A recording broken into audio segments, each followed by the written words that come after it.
tuh juga pernah ngalamin jatuh cinta sama cewek. Ya, jatuh cinta ya, saya pernah jatuh cinta.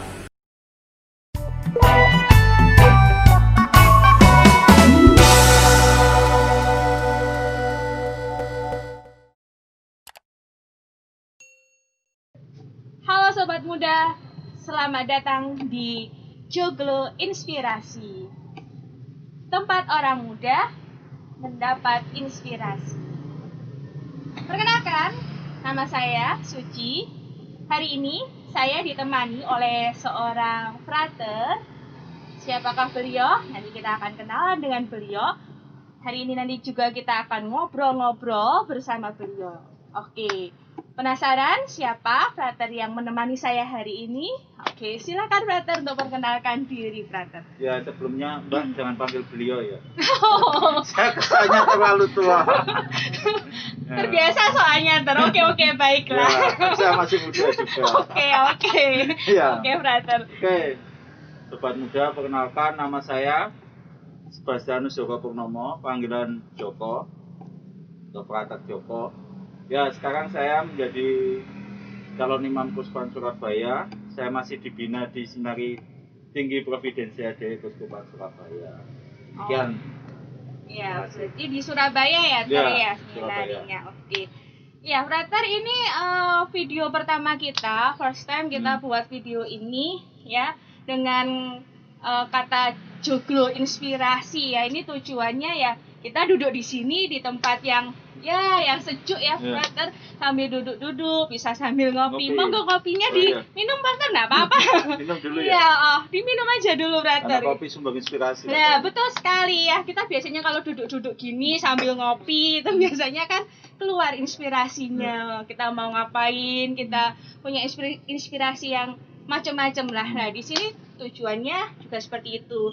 Semoga nanti video ini juga bisa menginspirasi para sobat muda ya, supaya dalam kehidupannya itu punya gairah. Nah, betul sekali, lebih bergreget gitu ya, Frater. Oke. Jadi anak muda nggak hanya hidup itu mengalir begitu saja, tapi ada greget sesuatu yang dihidupi. Punya semangat kehidupan.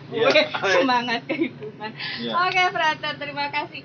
Kita hari ini mau ngobrol-ngobrol ya, Frater, terutama tentang panggilan, Frater.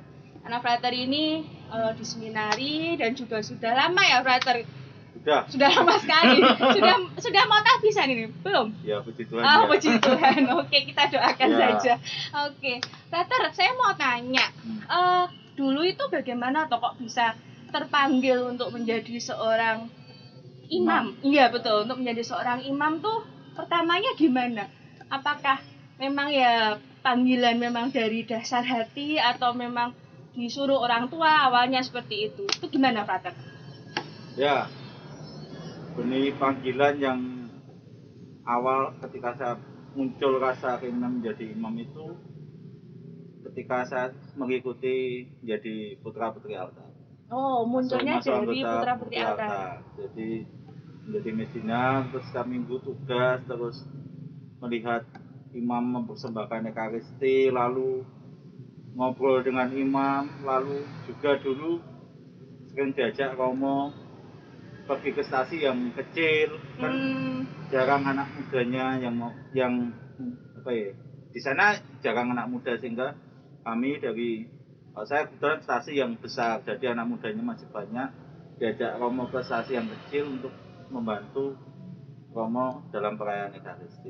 Jadi sering diajak Romo ke keliling-keliling stasi, itulah yang menumbuhkan ya. saya. Romo dulu dari paroki? Saya dari paroki Santo Matius Pare. Oh, dari Pare. Ya. Oh, gitu. Ya. Dari situ saya kok pengen pengen seperti imam tersebut, Romo yang ada di situ ya. Ya pengen kayak kehidupannya sama Romo kok enak gitu. Kok dekat dengan semua orang, dekat ya dari situ. Saya lagi banyak orang tentunya. Iya.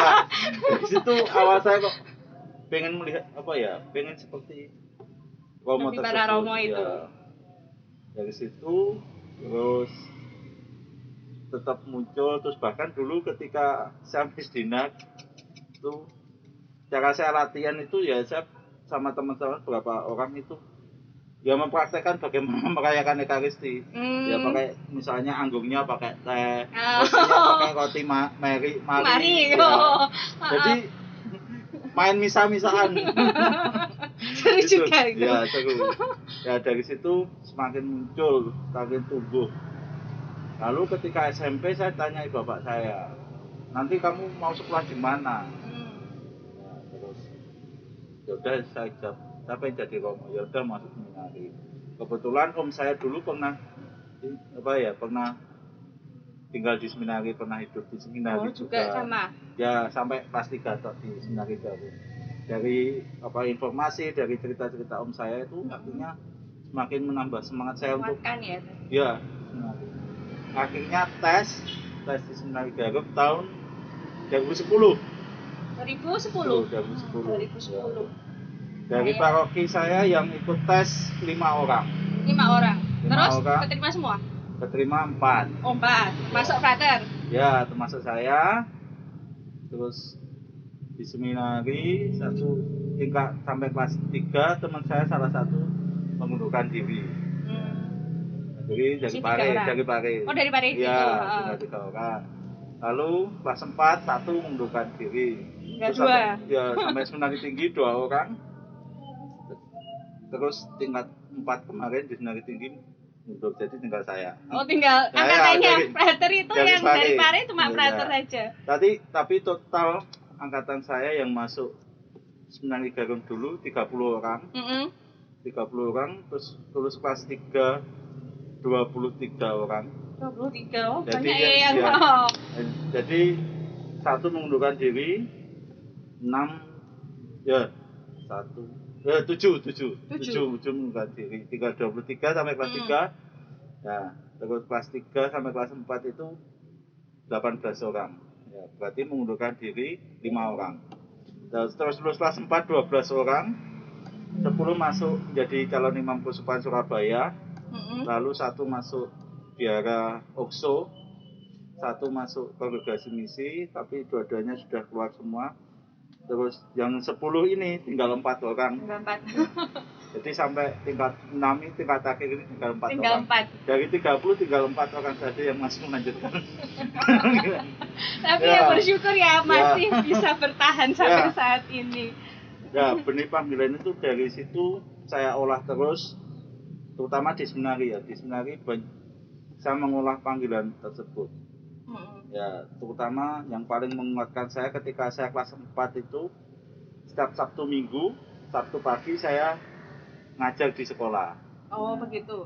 Ngajar di sekolah, setelah siang, terus sampai siang sampai Minggu siang, Sabtu siang sampai Minggu siang ke stasi. Jadi stasi mimpin ibadat, kunjungan, ngajak dia dan sebagainya.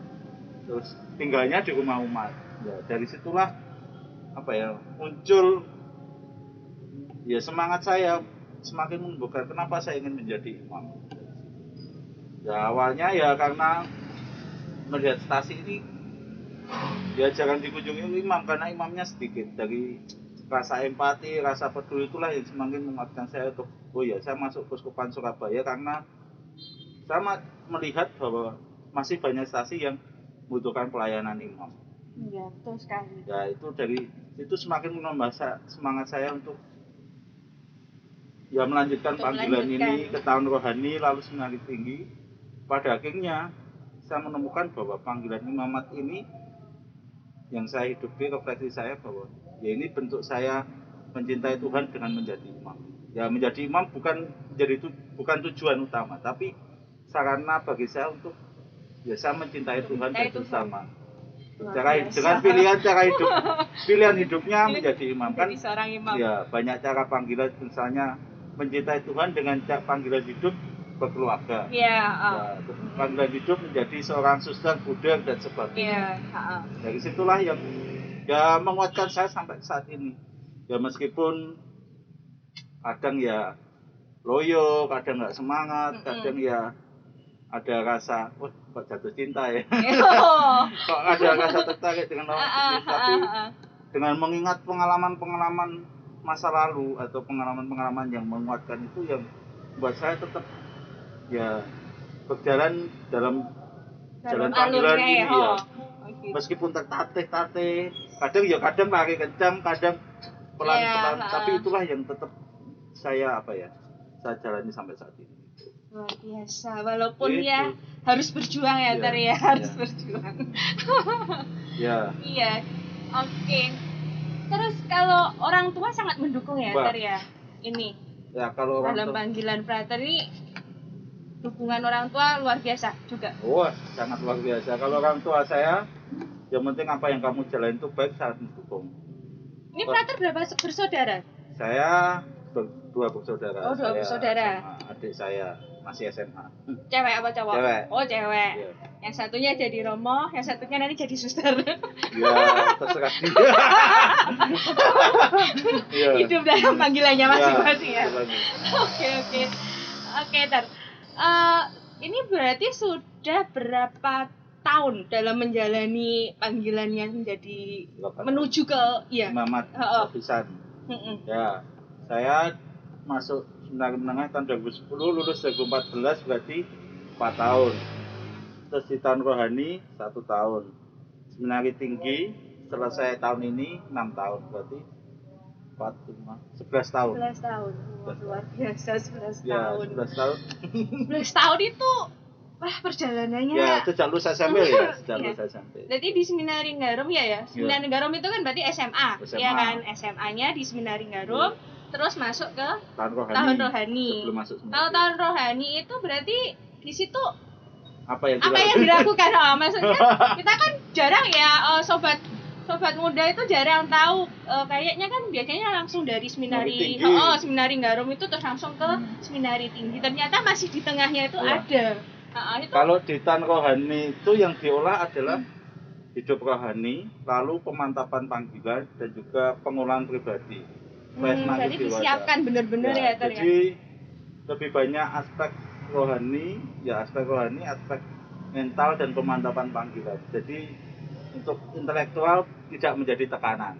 Begitu. Beda dengan seminari tinggi, aspek intelektual ya semuanya menjadi utama. Fokus sih, tapi intelektual sangat kelihatan. Ya, tapi di tahun rohani, aspek kehidupan rohani, aspek pribadi, semakin kedewasaan pribadi dan juga pemantapan panggilan itu yang diutamakan. Sehingga ketika masuk seminari tinggi ya benar-benar calon imam ini siap, udah mantap dan siap menjalani apapun ya resikonya dan sebagainya. Imam nanti. Oke. Berarti ada Seminari Garum, terus tahun rohani, baru masuk ke seminari tinggi. Ya sama kayak kalau di di kongregasi tarekat itu namanya novisiat. Ya modelnya sama.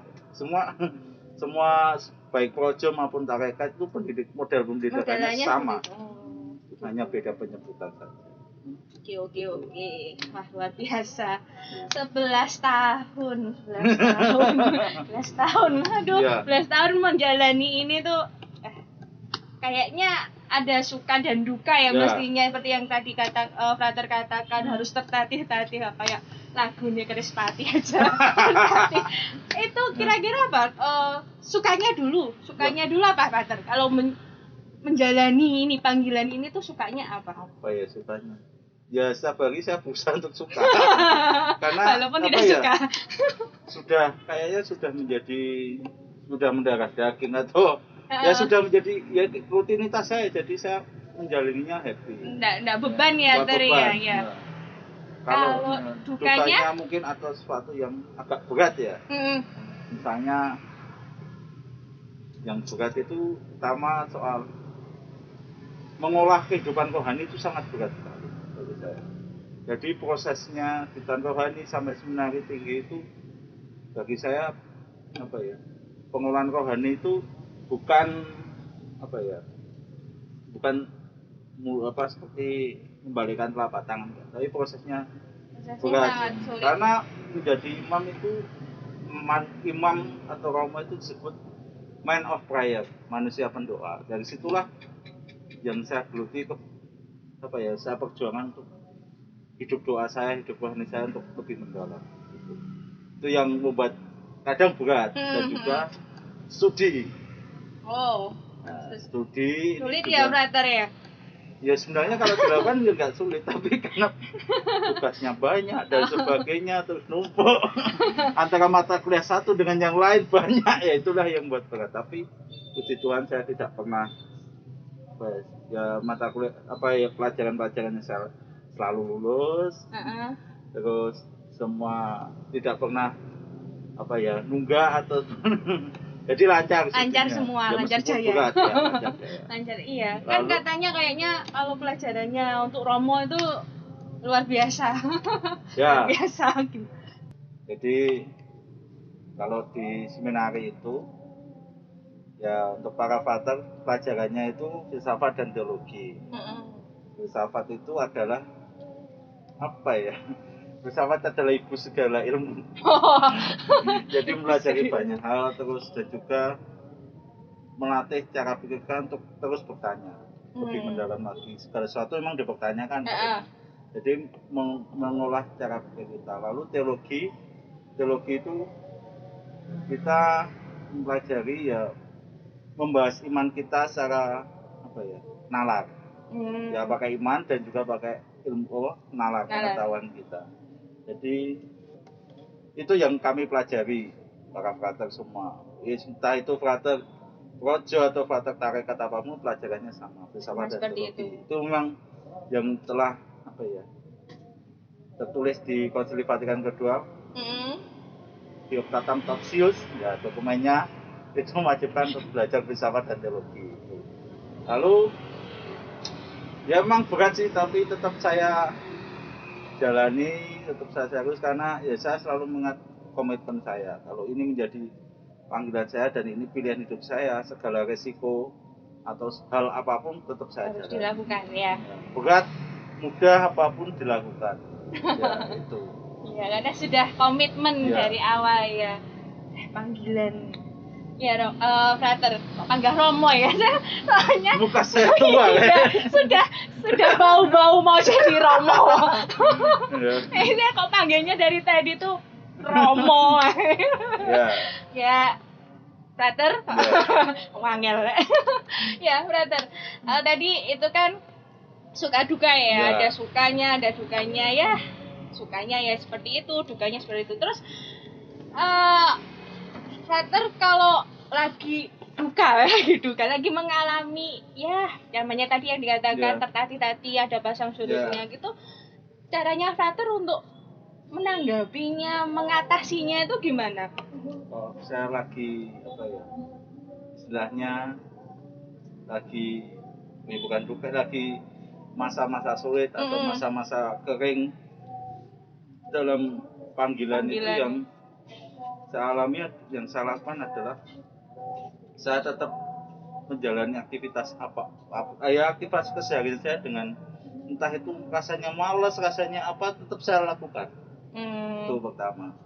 Jadi tetap enggak berhenti malas dan sebagainya. Saya justru tetap saya biasa ya? Meskipun nggak ada rasanya, nggak ada gregetnya, tetap saya lakukan. Flat aja gitu ya. Itu pertama itu. Yang kedua tetap saya berusaha berdoa. Udah, ya saya kadang doa ya Tuhan, saya kayak nggak mampu. Tuhan, saya capek. Doa saya cuma itu. Sambil doa Bapa Kami 3 kali salam Maria, itu terus yang saya dalam doa. Ya, bawa dalam doa, terus bawa dalam Ekaristi, itu yang saya lakukan. Ya itu tidak berjalan lama, akhirnya demam lagi. Itu yang saya lakukan. Jadi tidak malah membuat saya ketika rasanya rasanya datar gitu, berat itu, saya tidak diam, tapi itu yang saya lakukan. Ada nggak saat-saat frater tuh memang benar-benar yang mengalami yaitu tadi paling dasar kering untuk panggilannya, aku pengen udah deh kayak gitu. Itu pernah nggak? Pernah ya. Kalau di seminari tinggi, dulu seminari menengah sih. Seminari menengah itu, seminari menengah gitu. Kelas 3 itu mau memutuskan lanjut kelas 4 itu, itu aras-arasen. Apa? Kenapa maksudnya? Perjuangan setengah mati. Sebabnya apa kira-kira? Ya, sebabnya saya ingin dulu waktu itu saya pengen keluar karena saya ingin lanjut kuliah, lalu bisa bekerja bantu orang tua. Lalu saya kabulkan pada Romo Pembimbing Rohani, nama Romo Pembimbing Rohani dikuatkan, terus saya kabulkan kepada orang tua saya juga disemangati lagi. Orang tua mengingatkan bahwa justru ketika kamu menjadi imam, kami tetap semangat. Semangat. Tidak usah semangat untuk menjalani hidup malah. Tapi ketika kamu memutuskan keluar tapi gara-gara hanya ingin bekerja, itu yang membuat kami down. Itu yang kata-kata orang tua saya yang membuat saya yang mengena terus langsung kamu pikirkan komitmen awal masuk seminari apa. Itu yang diingatkan oleh Romo Pembimbing Rohani dan orang tua saya. Akhirnya tetap saya lanjut gitu. Kalau seminari tinggi karena sudah di seminari menengah di tahun rohani sudah biasa mengalami gejolak seperti itu, jadi ya saya biasa saja. Ya rasanya biasa saja. Seperti ini modelnya ini, jadi saya sudah tahu pola-polanya bagaimana saya menghadapi gejolak-gejolak seperti itu. Sudah ada jalannya ya, maksudnya sudah kan pernah ngalami pola-polanya sudah ketangkep sama brother. Oke. Iya. Tadi kan ya caranya seperti itu ya. Ini ada pertanyaan ini tadi ada bisikan pertanyaan. Kalau ya identik ya, kalau kita mau menjadi seorang romo itu kan biasanya kita harus mengesampingkan dulu untuk permasalahan percintaan. Nah, ini biar sobat muda tuh juga tahu ya toh. Romo kan juga manusia ya, terus calon romo juga manusia. Pernah nggak sih kalau Frater itu juga pernah ngalamin jatuh cinta sama cewek gitu, terus gimana sih caranya supaya tetap namanya cinta ya, kita kan juga nggak bisa menghentikan ya tapi namanya juga kita sudah komitmen mau menjadi seorang romo. Itu pernah nggak seperti itu, ada rasa seperti itu, terus bagaimana sih caranya Frater tuh biar bisa terus fokus sama panggilannya Frater? Ya, jatuh cinta, saya pernah jatuh cinta. Pernah ya, pernah. Namanya juga manusia ya, Namanya juga manusia, saya laki-laki normal. Normal. Oke. Ya, sejauh ini yang saya lakukan ketika jatuh cinta adalah ya tetap kadang terngiang-ngiang.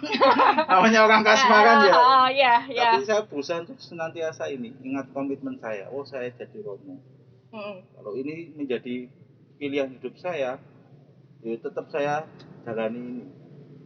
Saya tetap komitmen, saya tidak seperti orang dalam tanda kutip hidup di seminari itu seperti orang pacaran, nikahnya nanti ketika terpisah. Gambarannya semacam itu. Jadi saya pacarannya hidup di seminari itu sebagai masa pacaran saya. Artinya kalau saya tertarik dengan lawan jenis pacaran, jadi sama saja saya kok selingkuh, mengkhianati. Selingkuh gitu. Jadi saya tidak ingin selingkuh, makanya saya tetap senantiasa ingat komitmen gitu. Begitu juga ketika nanti menjadi imam, ketertarikan dengan lawan jenis mungkin itu akan muncul lagi. Mungkin pasti akan muncul lagi. Tapi bagaimana terus komitmen atau pilihan hidup yang saya jalan ini tetap saya pegang, sehingga saya tidak dalam tanda kutip pindah ke lain hati. Hati saya tetap tertuju pada gereja. Betul. Itu yang pertama itu. Yang kedua, dengan berdoa, kembali lagi berdoa. Pertama saya mendoakan dia yang saya cintai semoga dapat jodoh yang benar. Ketika dia dapat jodoh, akhirnya saya tidak mau macam-macam lagi. Betul sekali. Dan untuk dia dan untuk saya supaya saya tetap menjalani komitmen saya itu dengan semangat. Gitu. Oke. Berarti gitu. Kembali ke dibawa dalam doa. Itu kekuatan saya hanya itu. Kekuatannya doa. Doa yang menguatkan, doa yang mengubah segalanya. Oke. Baik, Frater. Itu tadi ya kisah tentang Frater dari seminari, dari mau masuk seminari sampai dari panggilannya Frater sampai saat ini. Semoga nanti bisa segera. Kapan ini kayaknya bisanya? Tahun ini saya masa pembinaan saya di seminari sudah selesai. Tahun ini saya ditabiskan menjadi diakon. Ya mohon doanya saja. Amin. Kami semua seangkatan diberi kelancaran dalam menjalani ini. Lalu tahun depan kita bisa menjadi imam. Oh, tahun depan lah, Ya. semoga lancar ya, Amin. semoga lancar dari awal sampai hari hanya nanti dan sampai seterusnya ya, Brother. Oke, Brother, sekarang gimana ya supaya anak sobat-sobat muda ini bisa menanggapi panggilannya dengan benar. Itu misalkan kan kadang mereka juga punya panggilan yang kayak Frater tapi belum dikelola. Itu kira-kira Frater punya resep-resepnya untuk untuk para sobat muda ini nggak, Pak? Ya. Jadi sobat muda, bahwa Allah itu senantiasa memanggil kita semua, panggilan apapun. Panggilan menjadi imam, biarawan biarawati maupun hidup berkeluarga itu adalah panggilan. Itu panggilan dari Allah. Artinya bahwa kalau Allah memanggil, artinya hidup kita entah itu menjadi imam, suster, gudem, hidup berkeluarga, terus panggilan menjadi seorang guru dan sebagainya, itu adalah panggilan menuju kekudusan. Jadi pilihan hidup itu tujuannya adalah supaya hidup kita kudus. Artinya hidup kita itu terarah pada Allah. Pertama itu. Jadi itu yang pertama. Yang kedua adalah ya panggilan itu perlu dijawab setiap hari. Ya, kita kalau saya merenungkan bahwa misalnya saya ingin menjadi imam, ya, panggilan menjadi imam bukan tidak berhenti pada saat ini. Saya sudah menjalani hidup di Senang itu sudah berhenti, enggak. Tapi ini adalah pilihan terus menerus. Terus berlanjut ya. Allah nanti jawaban kita terus menerus setiap hari, yang menjawab dengan ya bagaimana keseharian saya itu apakah terarah dengan panggilan ini. Kalau ini dengan panggilan, saya benar-benar bahagia menjalaninya. Jadi kalau teman-teman ya berusaha untuk menemukan panggilan hidupnya, entah itu berkeluarga, entah itu menjadi apapun, kalau teman-teman bahagia itu berarti teman-teman memilih dengan kesadaran dan kehendak bebas. Itu pertama-tama itu kesadaran dan kehendak bebas.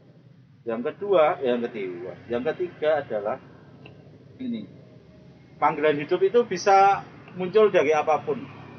Ya, kalau dari pengalaman saya melihat sosok pribadi Romo, lalu juga pengalaman saya tinggal di stasi, hidup bersama umat, lalu tumbuh rasa empati, tumbuh rasa ya dari pengalaman itu. Jadi panggilan itu terkadang muncul dari apapun, dari pengalaman bisa, dari melihat sosok orang lain bisa, dari membaca buku bisa, membaca apapun bisa, bahkan dari paksaan pun juga bisa. Itu adalah mungkin cara Tuhan memanggil kita. Nah, tapi caranya adalah kita mau menjalaninya dengan kesadaran dan kehendak bebas.